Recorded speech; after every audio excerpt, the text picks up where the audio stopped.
All right, everybody, shalom. And you are. Shalom, everybody. Oh, my gosh. Malkah Fleisher joins me here. How are you doing, Malkah? How you doing? Hi, Yishai. I'm doing okay. How about yourself? Yeah, I'm doing all right. It's intense out there. It's definitely intense out there. Gosh, you know, it's like there's a war on.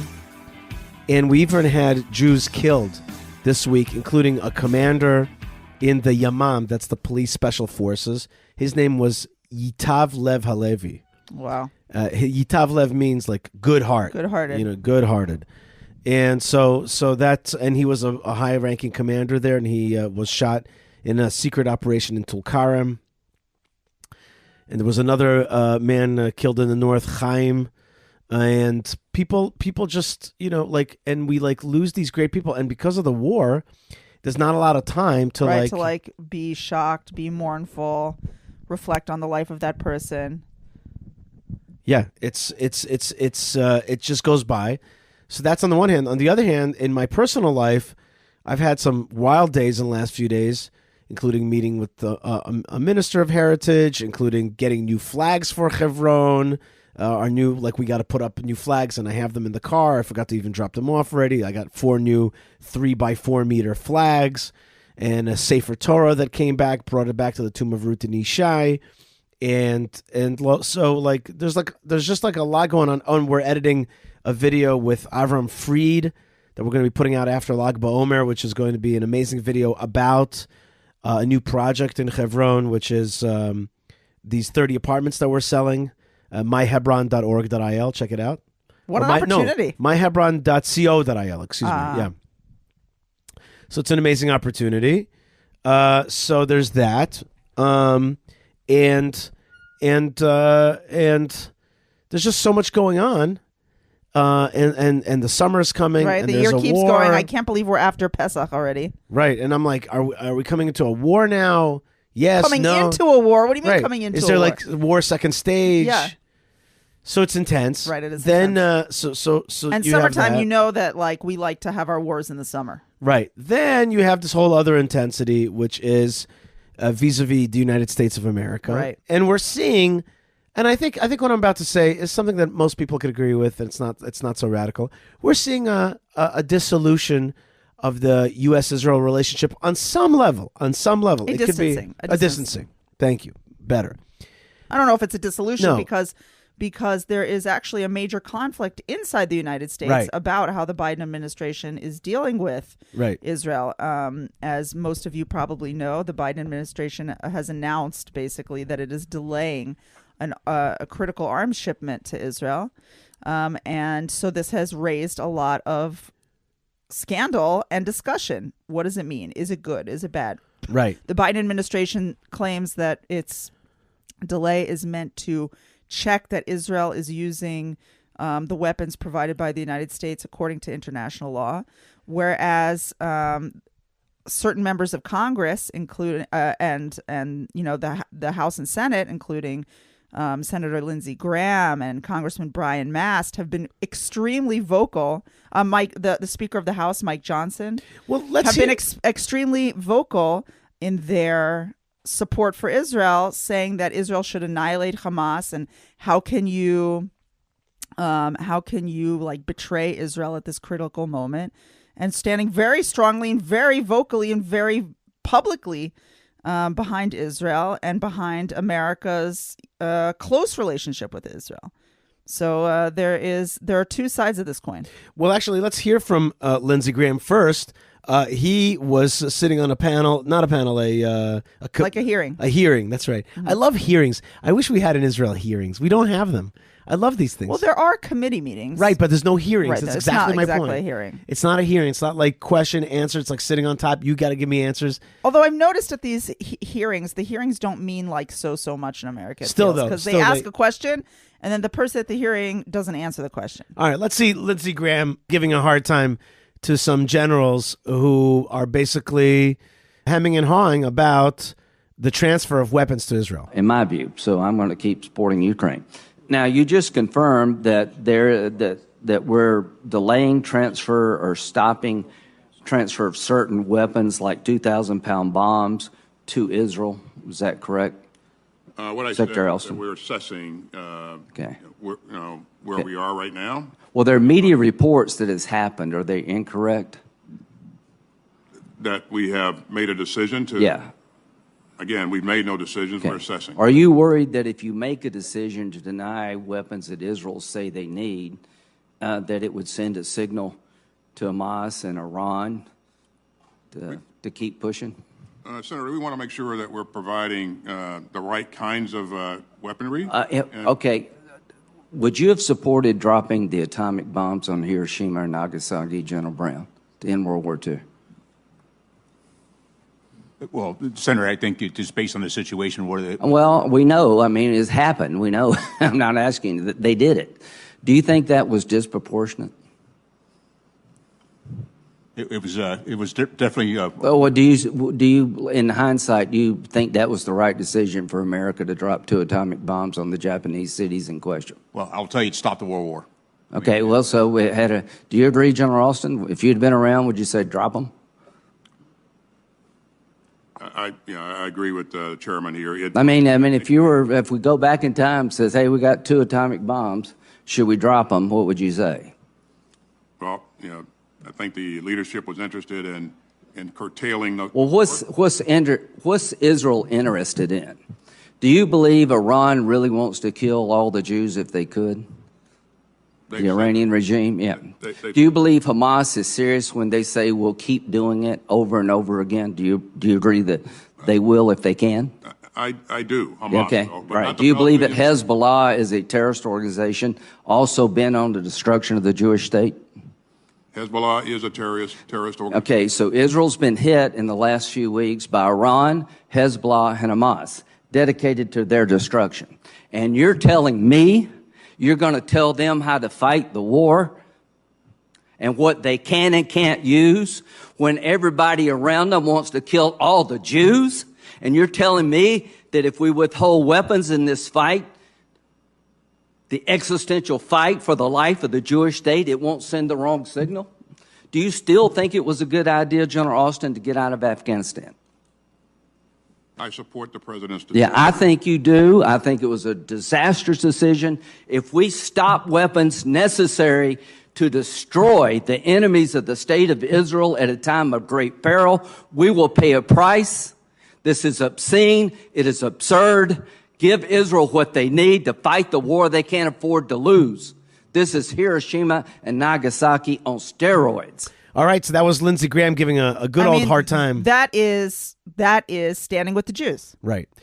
And so I want to say this. I was in synagogue this morning, and after synagogue, we do what Jewish men do, which is we discuss, sometimes yell about politics as we're about to leave the synagogue. Nice.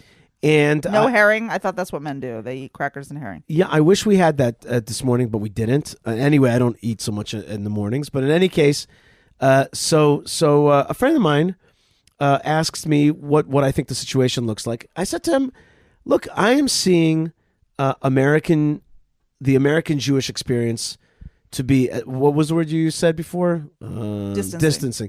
It's as I predicted this a long time ago that there will become a time where like it'll be less comfortable. There'll be more places that it's less comfortable to be Jewish, universities and places like that. The big change, really, I think the big change is the influx of pro-jihadist populations, Arabs, Muslims, other kinds that are voters, in Patterson, New Jersey, and in Michigan, Dearborn, Michigan, that kind of thing. And they are they're causing congressmen to come in, and congressmen and women, make a noise, and that noise is amplified. And then you have these pro jihad or pro Palestine folks on campus. Not a few of them who are Jewish.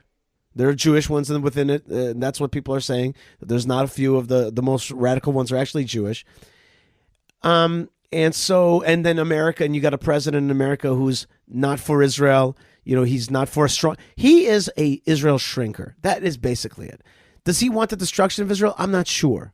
Does he want Israel to be a weak? I don't think it concerns him this way or this way. I don't think he minds that Israel exists, but if Israel didn't exist, it wouldn't be a problem. But what does he want to seek out? So I was speaking to my friend Eugene Kantarovich, and Eugene's like, they want us to be like a small, kind of, tribe existing where you can, under very limited rules are they allowed to exist. You can't kill them totally, but like they become this like weak entity in this region. Yishai, we basically underwent here a certain kind of American invasion.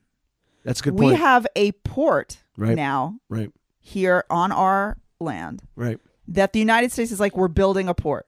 Like, okay, well, we're building a port too in Miami. Like, well, let's all just build ports.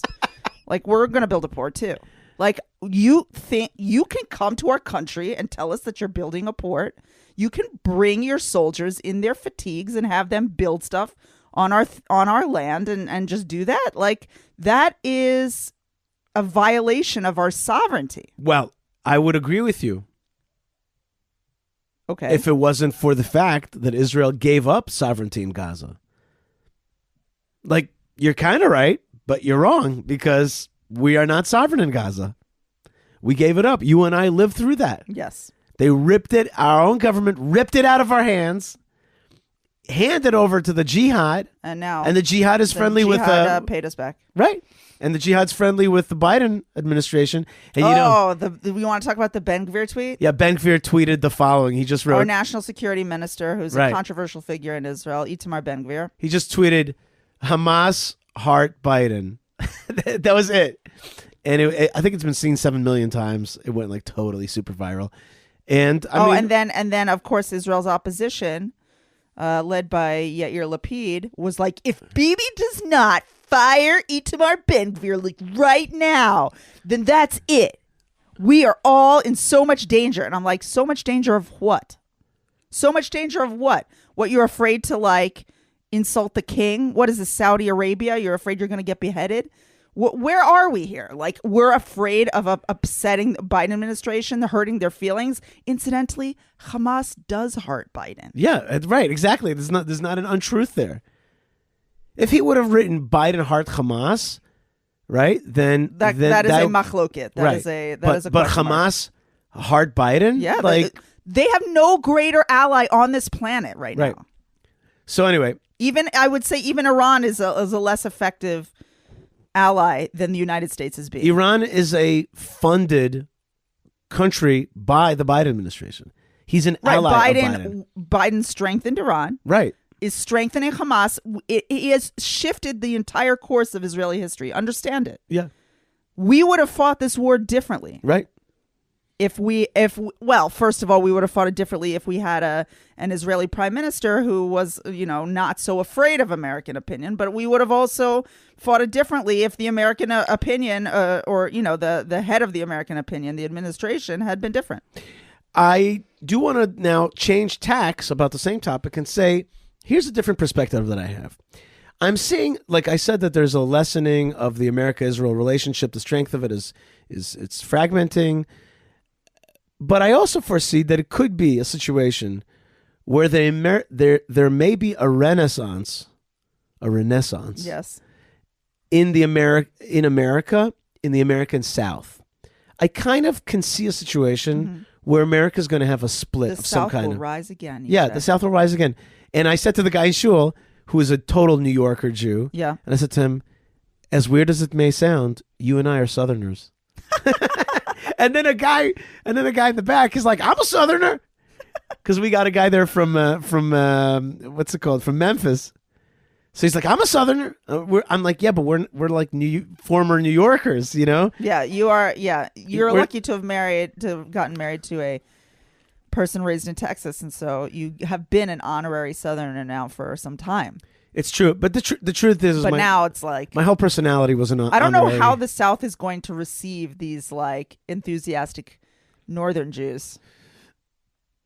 But I'm being serious when I say, and this is outside of the scope of this show, because this show and what we talk about is the Israeli-centered world, the Israel, the Israel will rise again. I'm here to share the growth of Israel. Yes, that's what I'm here to do. That's what you're here to do, if I may speak for you. But you may. But when it comes to the United States, I'm not talking about the United States as an ally now, although it will have a great impact. But I just foresee that there's going to be some kind of split. How that split works, I don't know. Will it become two countries? I don't know. Maybe not. It doesn't feel like it. But it is like it's going to operate like two countries, one way or the other, because there's just too much of a split of how people see the world, and Israel happens to be one of those issues. One of those issues. It's emblematic of the fight for faith, traditional or / conservative. I don't love that word, but let's just use it. Traditional or conservative values. Family. Anti-jihadism. Yes. And pro-Bibleism. And nationalism. Do you see that? It's a packaged way of thinking. Patriotism, we'll call Patriotism. Let's write these down right after the show because I want to explain this thing. That is, to me, that's an axis. See, a long time ago in pro-Israel work, I started thinking, like, who makes a pro-Israel person? I realized there are different kinds. Right. There are different kinds. For example, a pro-gun guy, an NRA guy, is likely to be a pro-Israel guy from a different place. You think? I don't know. That's what I found. Oftentimes, I've seen a lot of these people now swayed off. You know, I watch every once in a while I watch prepper videos on YouTube. Yeah. So I noticed that some of those people are not so convinced. That's right. But I'm saying you're right. That's not 100%. But I'm saying that's an example. Or a Bible person can also be on both sides. But Bible people tend to be pro-Israel. To be pro-Israel. More conservative. Now, Israel, how do you perceive Israel? Is it a conservative country or a highly liberal country? Right. With the gay pride parade and closures for COVID. I knew a lot of people I met at CPAC that were like, Israel, you guys are a lefty country. Right. But still in all, the hidden truth is that no matter what the left, liberal, progressive people, how they try to paint Israel, basof, at the end, Israel is a values and a Bible country. Like it or not, try to make as many gay pride parades as possible. In the end, the return of the Jewish people return of the Jewish people to the land of Israel, the family of the Jewish people, the interest in family, in family values here, the love of the Bible. At the end, it is anathema to the liberal conservative world. So Israel can act, it could do all the closures it wants during COVID, but at the end, Israel stands for God. That's the bottom line. Right. And you can try to get away with it, and they have. Right. But it doesn't and really work. It's not like we are sitting pretty here. The religious, patriotic community, even in Israel, we have to put on a serious fight. But we see where it's headed. That's right. That's the thing. That's right. It's not like we're not satisfied with what it looks like today, but we know where it's going.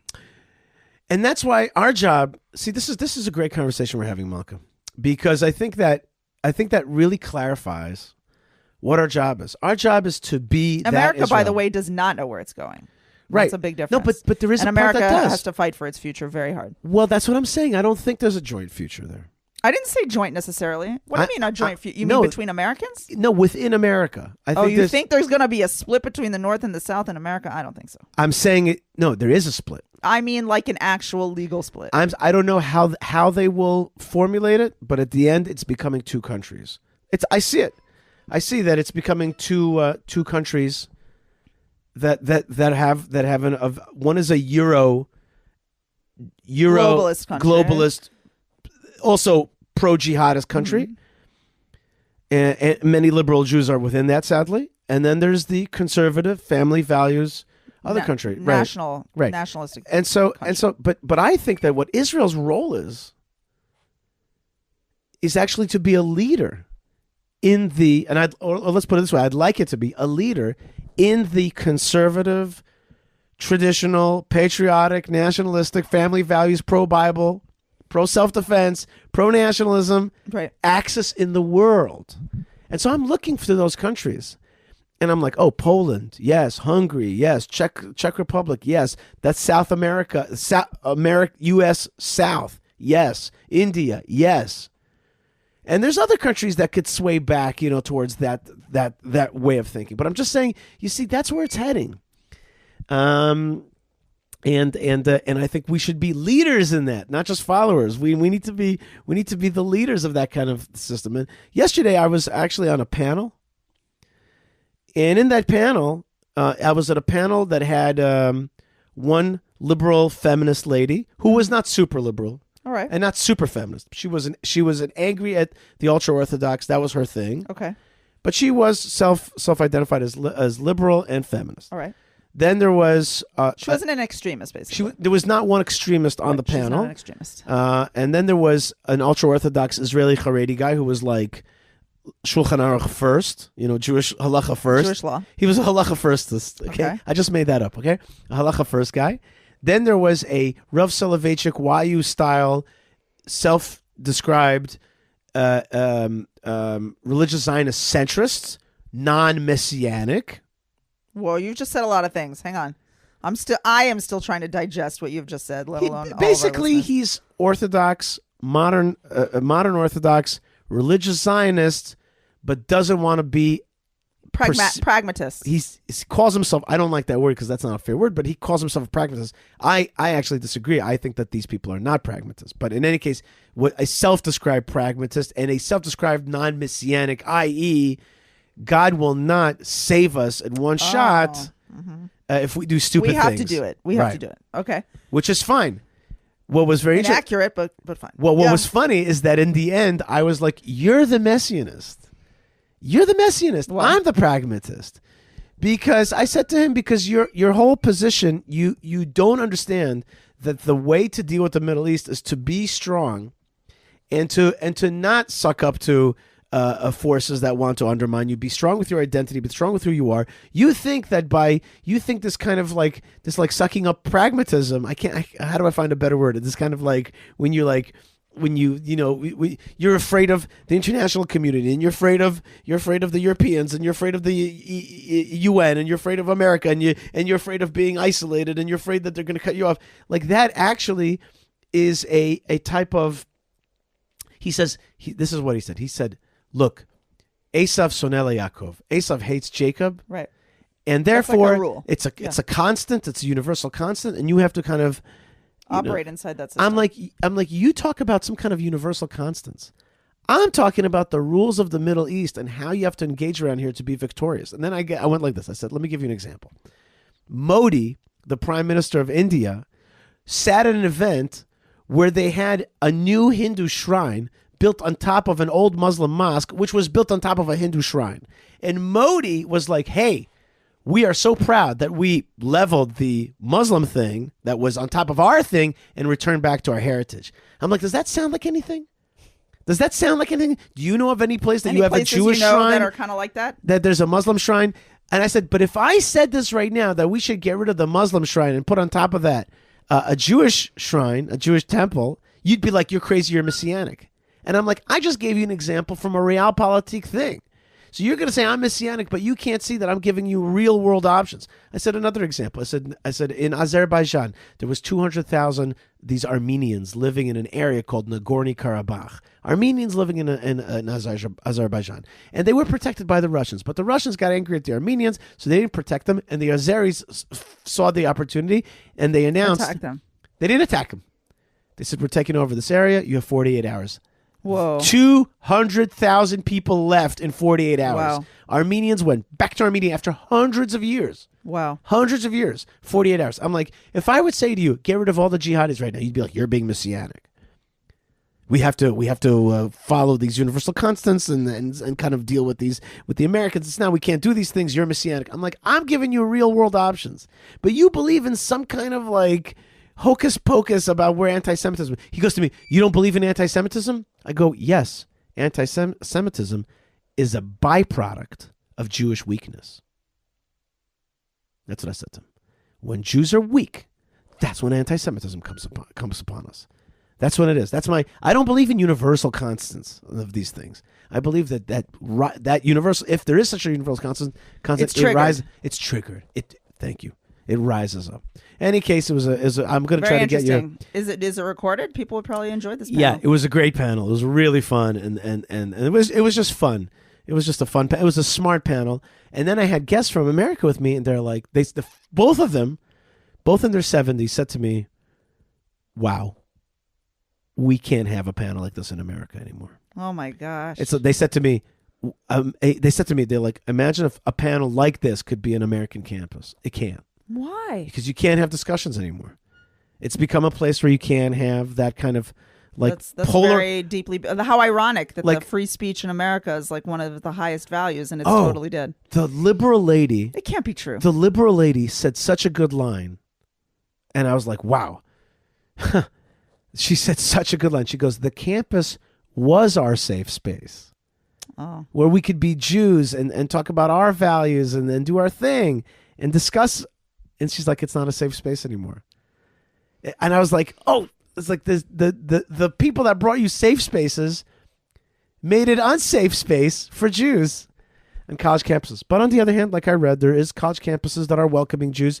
By the way, I saw the Yeshiva University opened up and said, we're welcoming Jews. Welcoming transfers. And the Technion here in Israel said, we're welcoming transfers. Right, they sent out an English ad to Jewish kids in America. Love Please it. come to the Technion. Love it. Okay, so you mentioned before Congressman Brian Mast. Mm-hmm. Congressman Brian Mast, he lost his legs in Afghanistan. He happens to be a friend of mine, and I knew him before he was a congressman, and he's one of the greats. And he had this to say to the people who are pushing him hard to stop arms shipments to Israel and to call for a ceasefire. Here's what he had to say.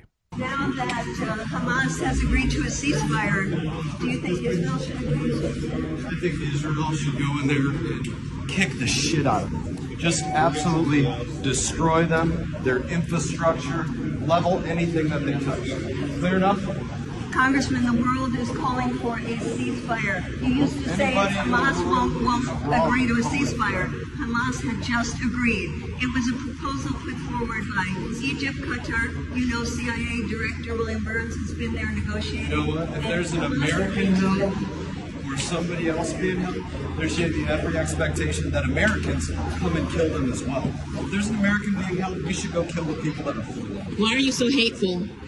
It's not hateful. It is, because my people are Palestinian. You're killing my people with our tax dollars. And you saying that Those everything people should associate themselves with terrorists. They shouldn't vote terrorists into office We keep like saying Hamas. to you, They the should Israel is the majority terrorist. of Palestinian Islamic Israel is the Al-Quds terrorist. Martyrs Brigade, Lions Den, Fatah, all those terrorist We organizations. say to you that are every part of the single Palestinian time, majority of people are children. They are the ones that are bearing the brunt. Just because you say it doesn't make it true, though, which is what you believe that constantly. it's children? Let me say this very clearly. I literally don't believe a word that you say. Well, I think that you are a heartless, soulless, cruel man. And today is Holocaust From you, Remembrance Day I'll for take my that as a people, compliment. Jewish people. And I am saying, as a Jew, we said never again, and it's happening now. We say You are never so again. hateful and disgusting. It's a shame. You are a crime against humanity. And there you go. Okay. All right. Malkah Fleisher, I want to tell you that this show is done with a lot of heart, a lot of like, and I'm sorry that it's been getting a little bit late in the last few days. There's just so much going on. But I really want to thank you, Chevet Seidman, Moshe Herman, Ben Bresky, Tabitha, and Lou for helping produce the show.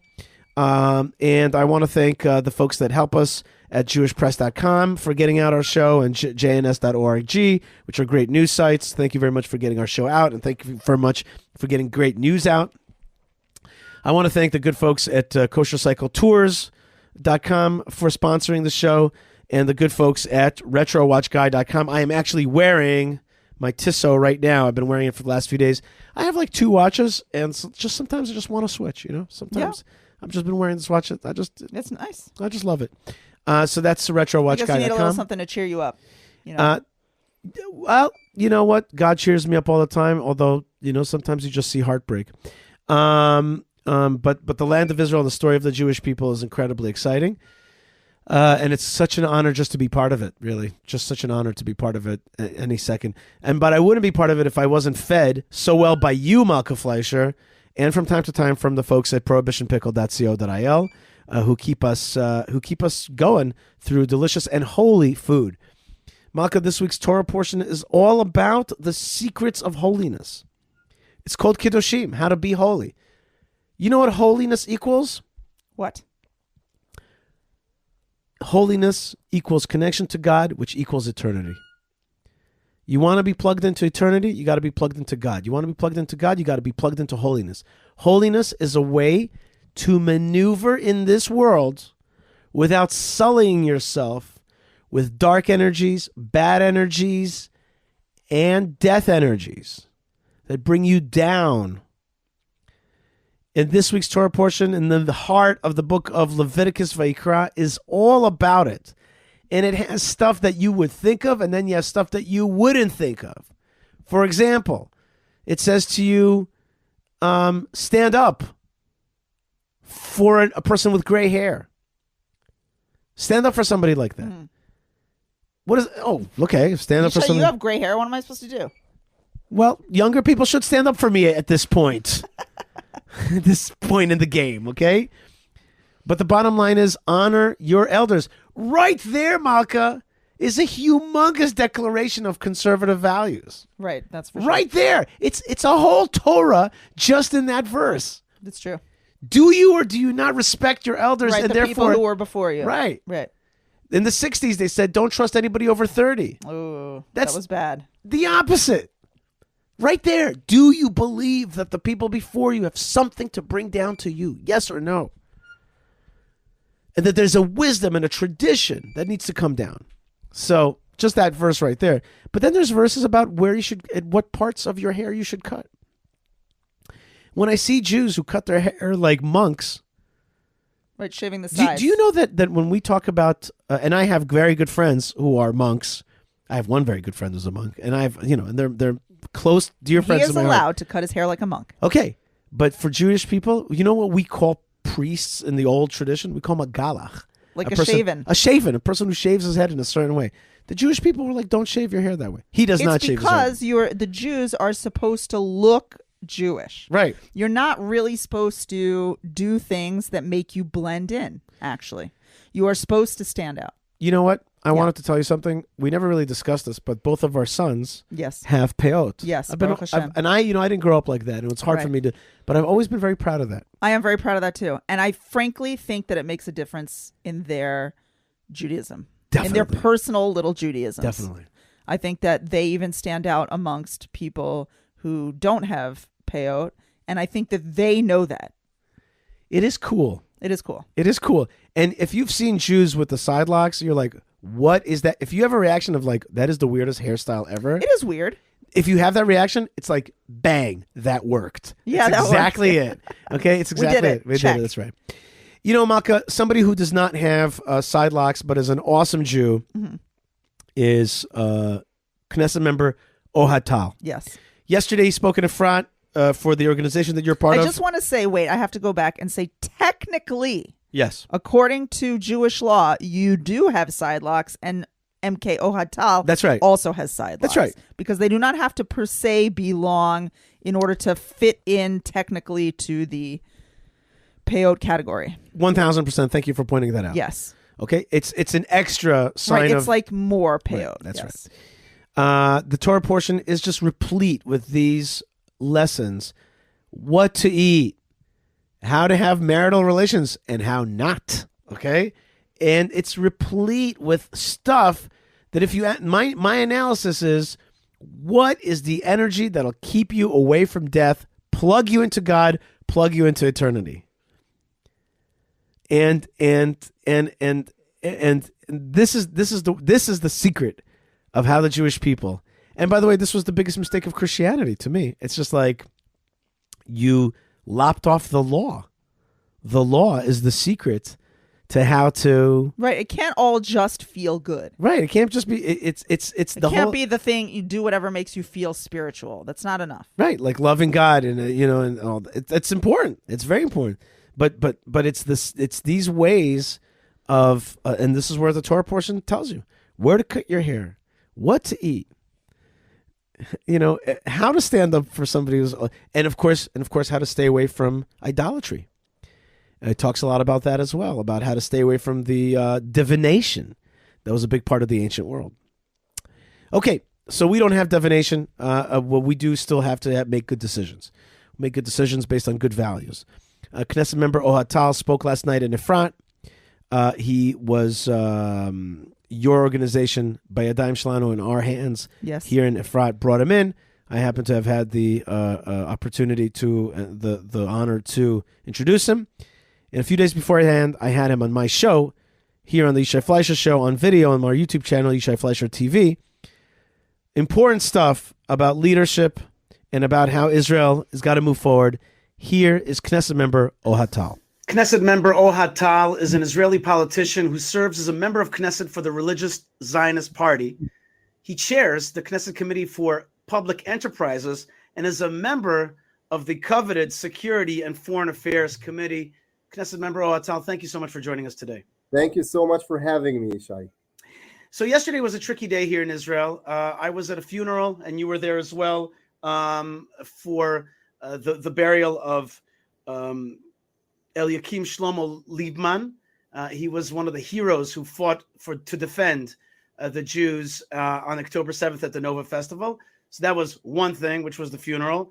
Then we heard news that soldiers had been killed at the Erez crossing near the Gaza border. And turned out that it was 3 soldiers who were killed and others were injured. And then we heard this morning that there was an attack on the north and more rockets. And I don't even can't keep up with how people were hurt. I think it was actually unmanned flying vehicles. People are getting hurt all the time. We're fighting a war.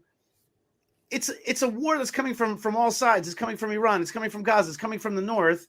And yet it doesn't feel like we're at a total war. In fact, Israel has lessened some of its reserves in the field, and it just seems like we're what they called in World War II the phony war. Like we're in the middle of a kind of a slow war, but the attacks are everywhere. So I wanted to ask you, what's going on? Are we fighting this war? Is this war going to get bigger? Are we looking towards a bigger conflict in the summer? How should we prepare ourselves? Should people be buying tickets to fly to Israel? Should I be buying tickets to fly to America, or are we having a war in the summer? What's the deal? You're counting on having flights to America. That's optimism. That's a definition for optimism these days.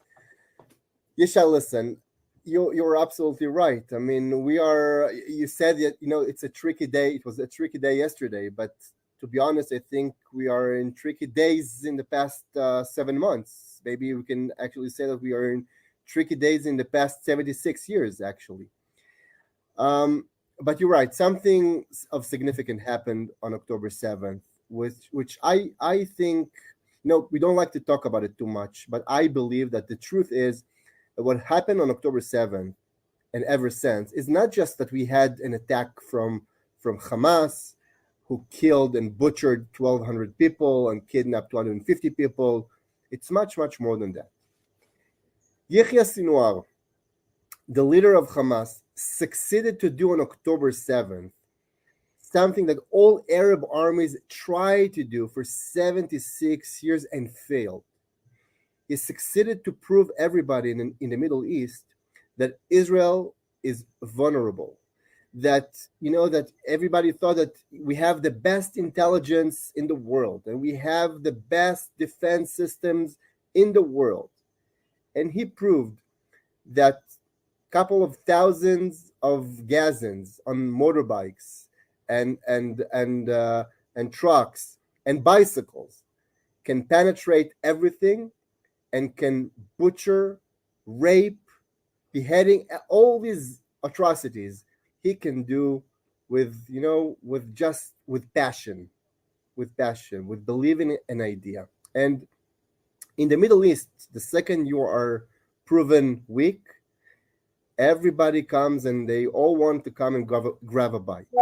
So I believe we are, again, not just fighting Hamas. We are actually fighting for our existence. And we've seen what happened 3 weeks ago when Iran, for the first time, decided to launch direct attack on Israel. Direct, not through proxies as they usually do. I mean, we all know that Iran is the biggest sponsor of Hezbollah in Lebanon and the Houthis in Yemen and of course Hamas and Islamic Jihad in Gaza and in Judea and Samaria. But no, and they always use their proxies. And for the first time, they decided to directly attack Israel. I believe the reason is because they feel that Israel is weak. That's the reason. And that's the situation. We are in a very, very sensitive, delicate situation.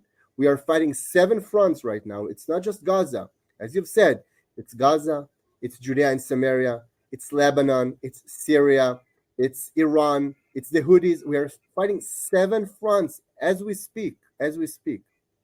So you're right. It's also, we have to try and balance everything. So now we a little bit slow down in Gaza. Which if you ask me, I believe that's a big mistake. But we'll put that aside. I'm sure we will talk about it later on. But we are fighting in 7 fronts. We are fighting for our existence. That's the situation. That's the reality.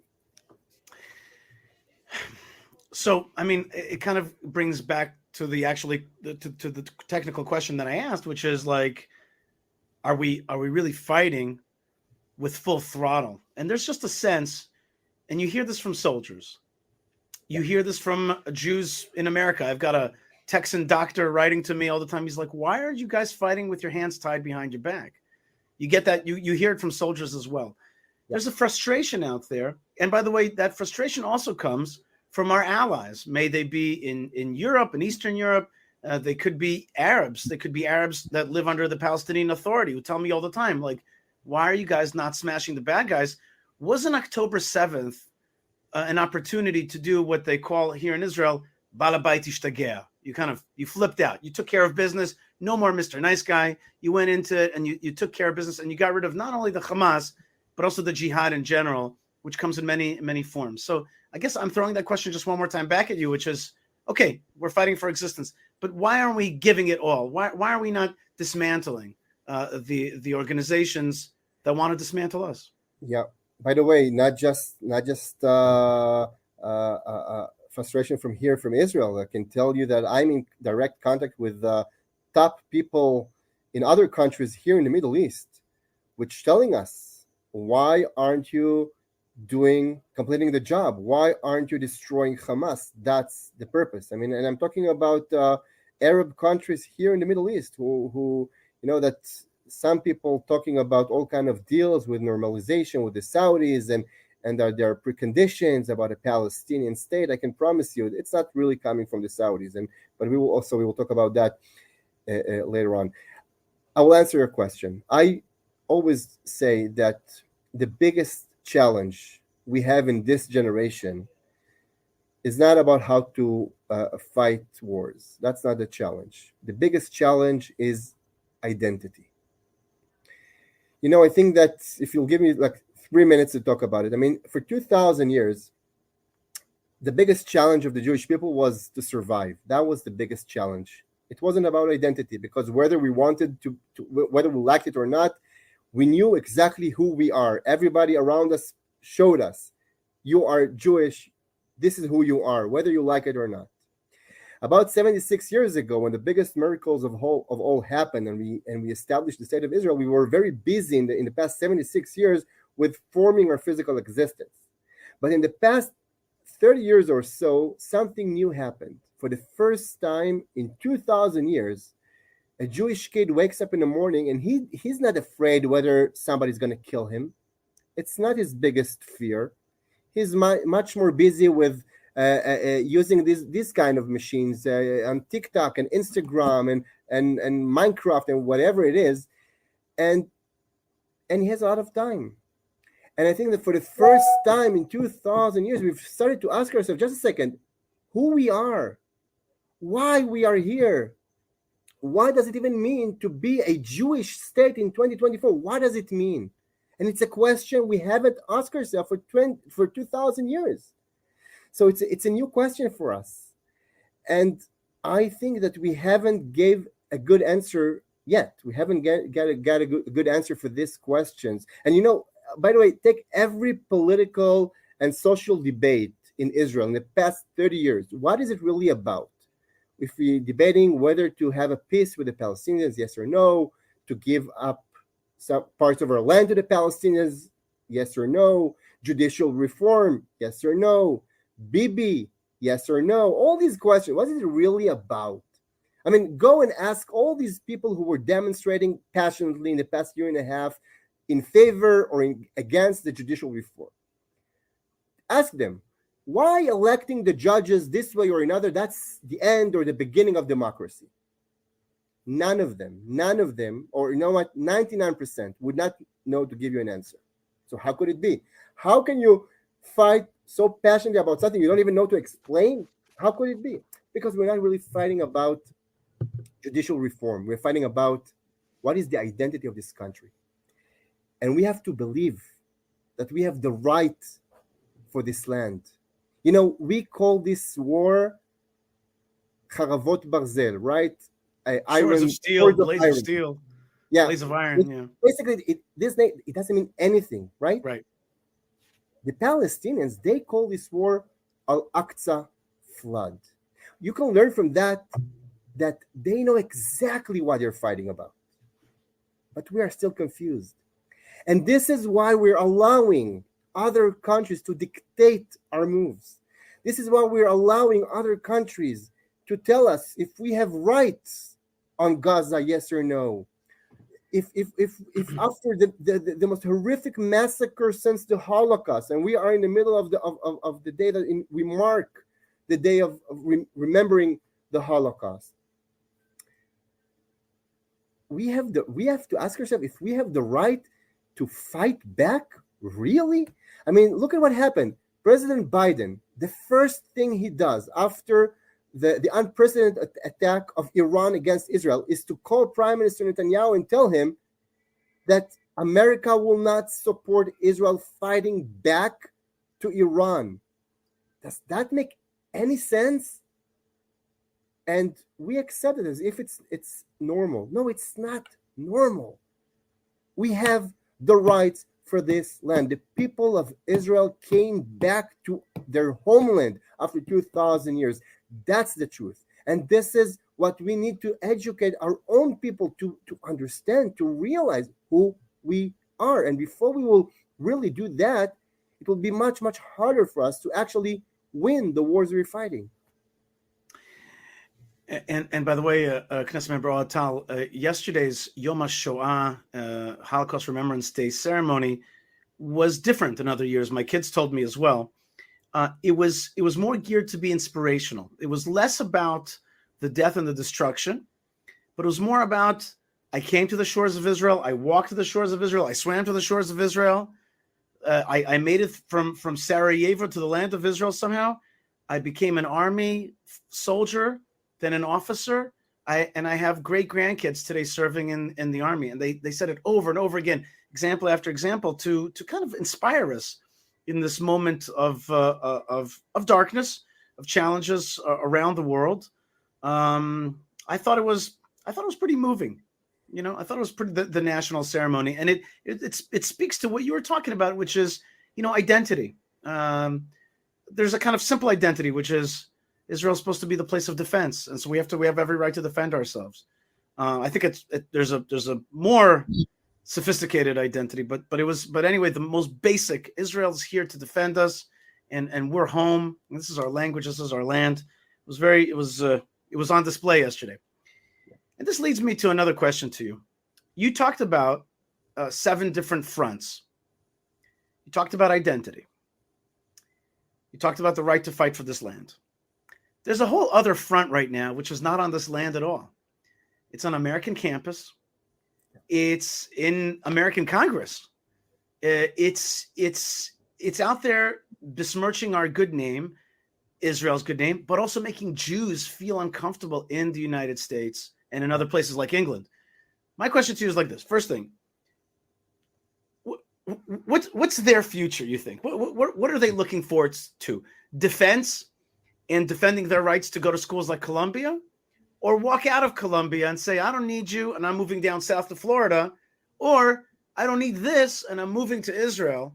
Like, what is the correct outcome? What are we thinking is the outcome of the war that has been put upon us from, and now we know Qatar, Iran, and others are funding this anti-Israel campus effort, and really a change in the atmosphere of America. Where's that whole war going, you think?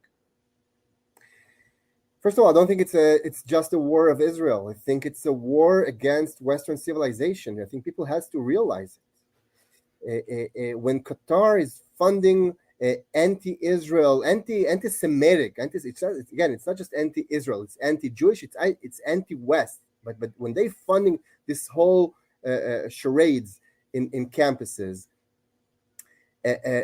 they're trying to achieve the destruction of the Western civilization. Also here, people has to understand that when we're fighting Hamas, we're not just fighting Hamas. We are fighting the war of the free world against radical Islamists who are trying to destroy the free world, who are against everything which is sacred to all of us. And Iran, they're shouting in Iran every day, death to Israel, death to America.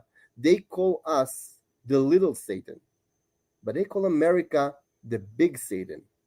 And when they're sponsoring all these riots in campuses, burning American flags in campuses, dressing George Washington statues with Palestinian flags, shouting Sharia in America, it's not just anti-Israel. I mean, thinking that it's just anti-Semitic or it's just anti-Israel, that's fooling ourselves.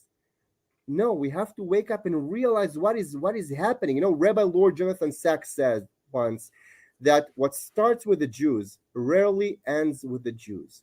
Right. So also, I'm saying that I think also for the Jews in America and in the UK, I mean, you can run from London or you can run from New York and hide in Florida, but I mean, don't think that will solve the problem, because who would imagine just a couple of years ago that this is what we will see on the streets of London and New York and Washington, D.C. But it's happening. So, as much as you will run, that will not change the reality. So now the time has come for us to realize what is the reality and stand up and fight back. And again, I'm saying all of the Western civilization has to wake up and realize the threat. People always asking me, how could it be? How could it be that in October 7th, Israel was so surprised about the attack from Gaza? How could that be?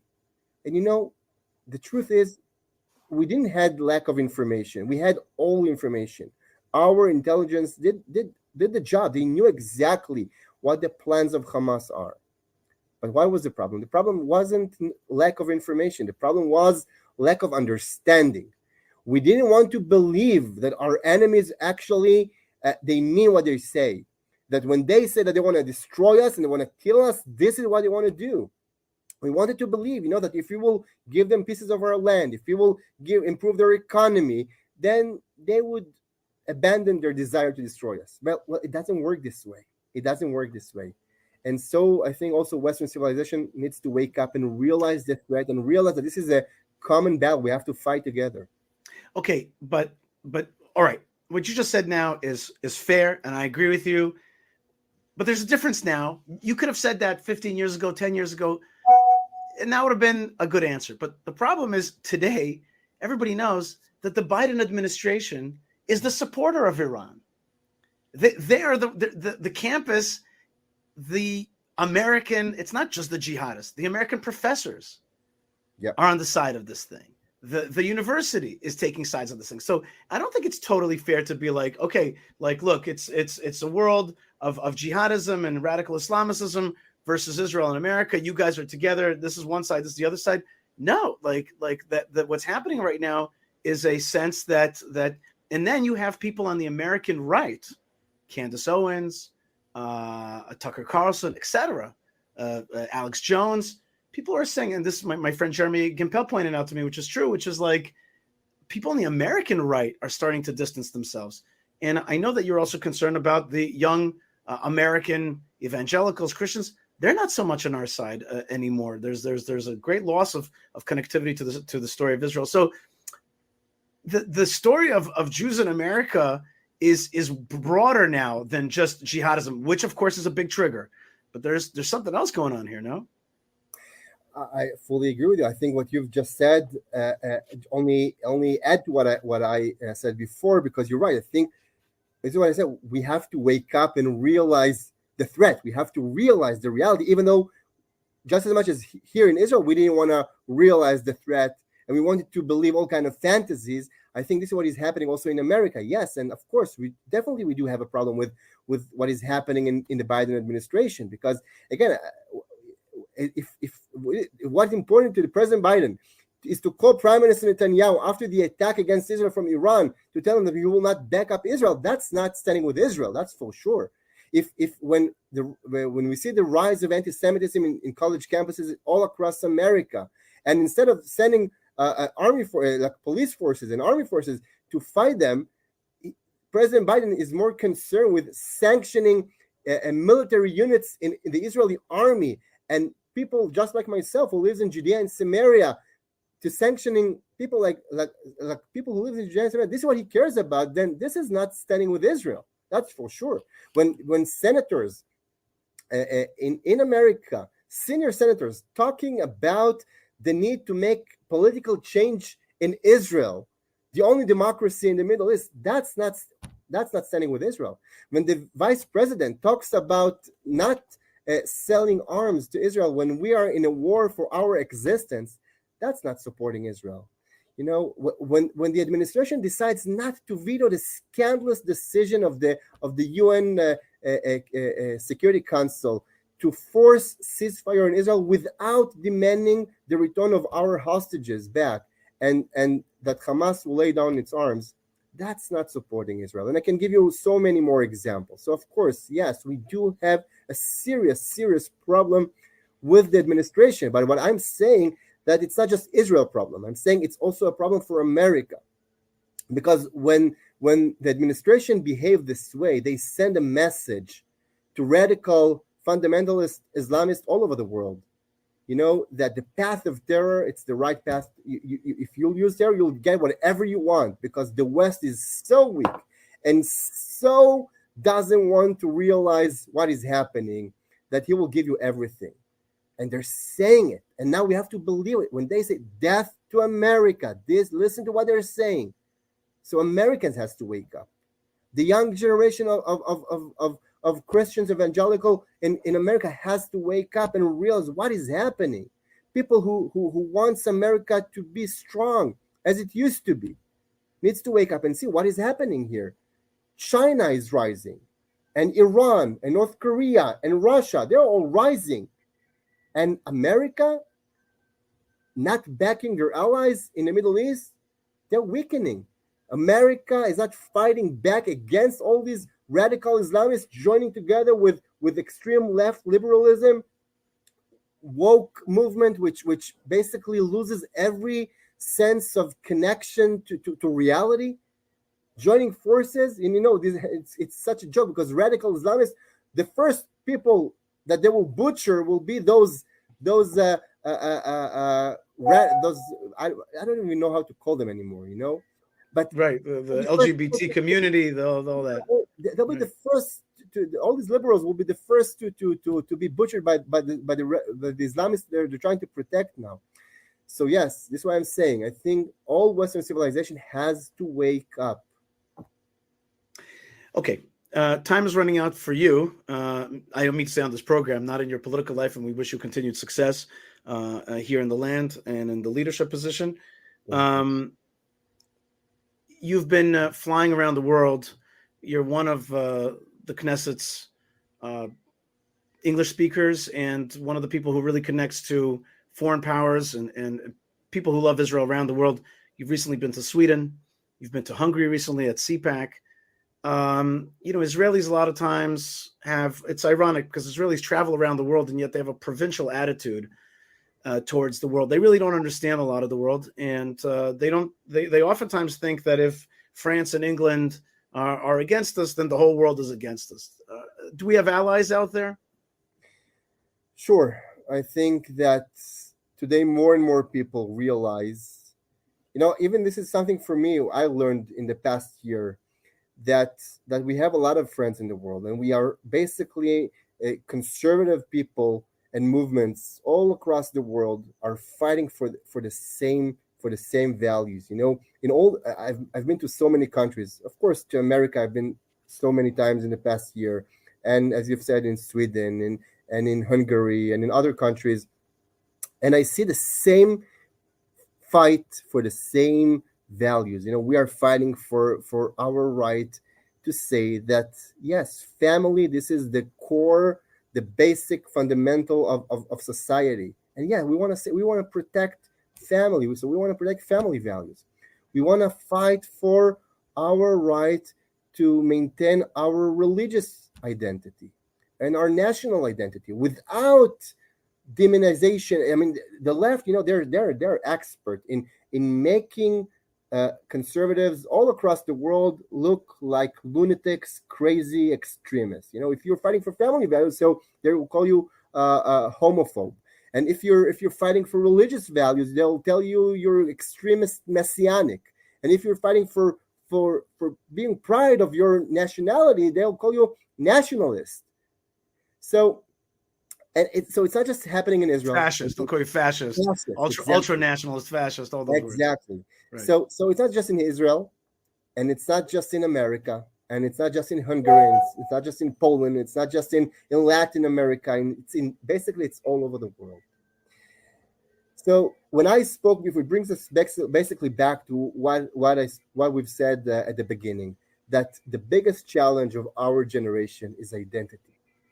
Yes, it's to be proud of who we are, is to fight for our values, is to be proud of them, is to know that we are not just a minority, we are the majority, the vast majority. And we have allies all over the world. In all the Western civilization fight, we have the same fight, and we have to join forces. That's why I'm saying I always go to a lot of meetings with Christians, because I believe that this is how we can actually win this war. Only if we will join forces, if we will fight together for in this great battle, because this is the biggest challenge. Okay, Knesset Member Ohad Tal, I'm finishing off very quickly with you. Sure. You sit on the Security and Foreign Affairs Committee, really one of the most important committees in the Knesset. I'm just going to throw out a few words. You just respond to them the way you see it. Okay. Aliyah, where's that right now? Aliyah. I guess that we will see immigration to Israel. That is numbers growing significantly in the next couple of years. This is what I expect. Gaza should be the part of the Jewish state all over again. Lebanon. Poor people suffering from the hands of terrorist organization who took control of them. And if we will fight them and destroy them, we will not just save Israel, we will save Lebanon just as much. The West Bank. What? I don't know what you mean. I know Judea and Samaria. I haven't heard of the term the West Bank. Judea and Samaria, then? The ancestral homeland of the Jewish people. Iranian people. Iranian people are suffering from the Ayatollahs. And hopefully, here also, Israel will do what needs to be done, with or without the support of our allies. We need to do what needs to be done, and that's to get rid of the Ayatollahs. That will save the Iranian people, that will save the Middle East, that will save the world. Temple Mount in Jerusalem. The core, the heart of the Jewish people, of the land of Israel. For 2,000 years, we were praying to go back to Zion. Zion is the name of Temple Mount. We are Zionists because of Zion, because of Temple Mount. And again, if we will go back to our roots, to our identity, we will understand our connection to the holiest place in the world. Last one. By the way, just one more word. When we're fighting for the land of Israel, when we're fighting for Temple Mount, we're not just fighting for ourselves. The vision of the people of Israel is to make those places, to make Temple Mount the house of prayers for all nations. We are here not just to serve ourselves. We are here to serve God and to serve humanity. Last one, Abraham Accords. I think it's the right step forward, bringing more and more of moderate countries in the region to understand that Israel is not part of the problem, but part of the solution. Knesset Member Ohad Tal sits on the Security and Foreign Affairs Committee and also chairs the Enterprise Committee. What is that? Business Enterprise? What's that called? Public Enterprise Committee. Yes, it's a more financial issues regarding reduced regulation and increased competition, which again, for me, it's the same fight for values. Less control, more freedom for people to be who they really are. Thank you very much for your time from the Knesset Member Ohad Tal. Thank you very much. My pleasure. Thank you so much, Yishai. All right, fabulous. Malkah Fleisher, thank you so much for joining me so far. And I want to also remind folks that, we're going to be this Shabbat in Hebron. Yeah. So that exciting. means that we... At the hotel. Did you guys know that there is a small hotel in Hebron where you can go and it's nice and clean and new and renovated? That's right. It's our guest house, and it's Abrahamic in the sense that we host you there. That's why it's called the guest house. When you come to the land of Israel, the guests that I had yesterday, they also went to the Temple Mount. And a great way to go to Temple Mount is through highontheheart.com. Highontheheart.com. Learn about the Temple Mount. I recommend doing one day, just awesomeness. Start your day on the Temple Mount, finish up, go to the Tomb of the Forefathers and Mothers. Or the opposite. Start in the morning, Tomb of the Forefathers and Mothers, go up in the afternoon to the Temple Mount. So hebronfund.org, highontheheart.com.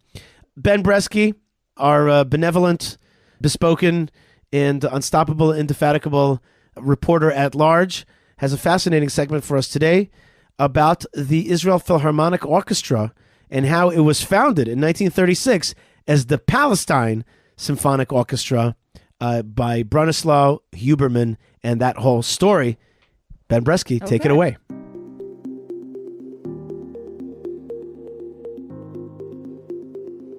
This is a moment in Jewish history. The Israeli Philharmonic Orchestra today is world-renowned. Now in its 87th season, it came from humble beginnings. The orchestra was the idea of Bronislaw Huberman. Born in Częstochowa, then Russia, now Poland, he excelled at violin as a child and grew to become a famous leading violinist who toured all over Europe. In 1929, Huberman visited the land of Israel, then under the control of the British and called Palestine. He conceived of the idea to create an orchestra there. As the Nazis began to rise to power in Germany, they began removing Jewish performers from orchestras. No Jewish music or Jewish musicians were allowed. Huberman decided that he would get these newly out-of-work performers for his own orchestra. It was called the Palestine Symphony Orchestra, and composed of mostly musicians from Germany, Poland, Austria, and other European countries where World War II was heating up. These musicians, their spouses, and children, over 800 people, were able to escape war-torn Europe. The orchestra gave its first performance in 1936. Huberman stated at the time that it would constitute a historic landmark, both in the struggle against Nazism and in the upbuilding of Palestine. The conductor for the first performance was none other than the famous Arturo Toscanini. Born in Italy, Toscanini protested the rise of the fascist government there and refused to conduct a Nazi German-led music festival, even when Nazi leader Adolf Hitler personally asked him to. He chose instead to go to Tel Aviv, where he conducted the debut of Huberman's orchestra to a sold-out crowd. The orchestra also featured many local composers such as Paul Ben Chaim. Born in Germany as Paul Frankenberger, he was an accomplished conductor. He served in the German army in World War I and was almost killed in a gas attack on the French front. As his music career grew, so did the Nazi Party. It was hard for him to find work, and one Nazi newspaper attacked a performance of his, stating, "It is not appropriate to perform music by a Jewish composer." Paul Frankenberger moved to the land of Israel in 1933 and changed his name to Paul Ben Chaim. Many of his pieces were based on Jewish themes, such as The Sweet Psalmist of Israel, The Vision of a Prophet, and Hymn from the Desert. Performing his work was Penina Saltzman.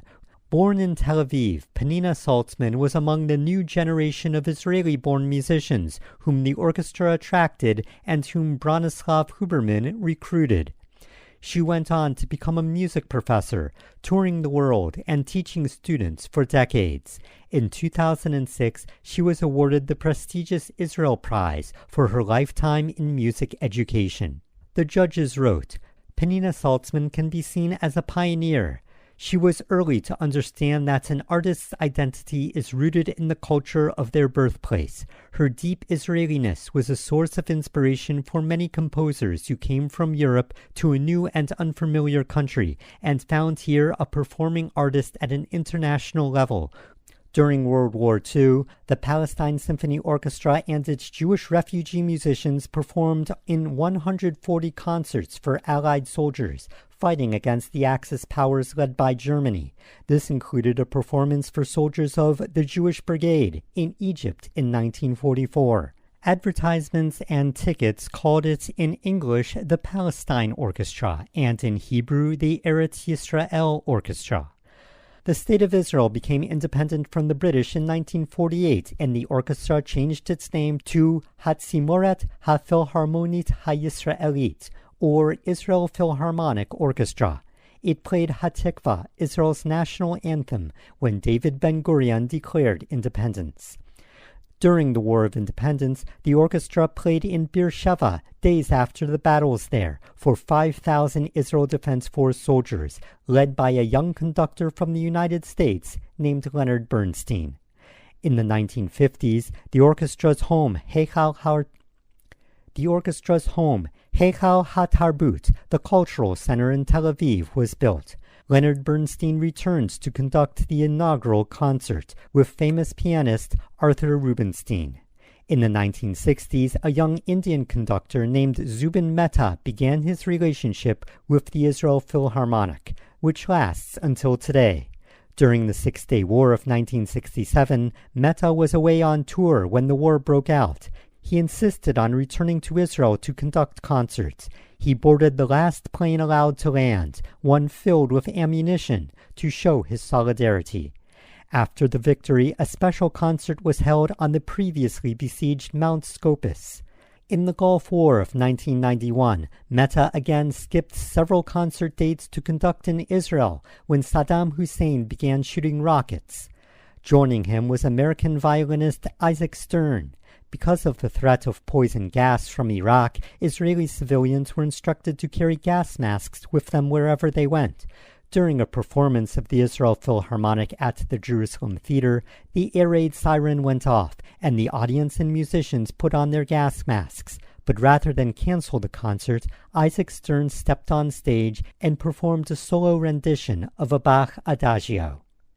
In 2019, Mehta retired after 50 years as music director of the Israel Philharmonic. He retains his relationship with the orchestra. After the fall of the Soviet Union and the mass immigration of Russian Jews, a significant number of them went on to become members of the orchestra, joining the Israeli-born performers. The Israel Philharmonic is one of the many cultural institutions born before the state's independence that continues to shine a light today. This has been a moment in Jewish history. Thank you to Yishai Fleisher. Thank you to all the listeners, and shalom. Ben Bresky, you are so fabulous. Really, you add so much to this show, and people love it. If you want to just do me a favor, write me an email, yishai@yishaifleisher.com, and just give a thumbs up to Ben Bresky. That's all. Just say thank you, Ben, for creating those great history podcasts. All right, folks, you are listening to the Yishai Fleisher Show. It's time to go. Malkah, Shabbat Shalom. God bless you. Thank you so much for all of your great energy out there. You're helping the world feel better about itself, okay, because you're bringing great energy to the world. And I want to wish you a good Shabbat in Hebron and a Shabbat Kedoshim. We should merit to be holy. Amen. And be happy in our holiness and all the stuff that we do for holiness. It's not always easy. And Hashem should see all your efforts. Amen. And I want to really also honor, I don't know how to say it enough, honor the fallen. Yes. That we had even this week. And please do me a favor, light a candle. That's the ultimate holiness. Yeah. I mean, this is not where I want to distinguish us from our enemies who literally think that dying is the ultimate holiness. That is not what I mean. What I mean is that these people were willing to give up their most treasured thing. That's right. For the Jewish people, their most important thing. God bless those, and may we see the release of those hostages through the crushing of our enemies. Amen. May we see the return of the Jewish people to Gaza and to the land of Israel. There's a march on Yom Ha'atzmaut, by the way. Yeah, it sounds interesting, and sounds definitely interesting. Next week, Israel Independence Day. It's gonna be And a before that- hairy ride, I think. Next week is going to be a hairy ride. Next week is Israel Memorial Day, then That is Israel going to Independence be- Day. Watch out! That is a day to watch out for your Israeli friends, people. This year, these like the national holidays, the Yom HaZikaron, Yom HaAtzmaut, people are going to be fragile. I'm telling you now. So watch out for your friends in Israel. I would say fragile, and yet I am looking forward to commemorating the fallen, and I'm looking forward to celebrating Independence Day ala pam val chamatam, despite and in spite of our enemies. Right. Very And nice. I'm looking forward to barbecuing with the best Yeah, of I gotta them. go buy some meat next week. Buy the best meat. Yeah. Okay. Well, that's very expensive. My But maybe point I is- will buy some just very good meat. Yes, that's what I meant. Okay. Okay. And we shall celebrate. And next week, I want everybody out there, including my beloved friends at the International Torah community, everybody that's out there in the world. It's time to put up your Israel flag. Put it next to your American flag. Yom Ha'atzmaut, put that flag up and barbecue with us wherever you are around the Yes. world. I love that idea. Around the world. We want to see pictures of you barbecuing in like Albuquerque Yeah, that's right. or Nashville. That's right. Wherever you are out there, you barbecue with the best of us, which is you're going to be barbecuing with Israel's national independence on your l'chaim. birth. And say l'chaim. That's right. God bless you, folks. L'chaim to you wherever you are. Stay tuned, stay strong, stay connected. Lots of love and lots of blessings. And shalom. Shalom.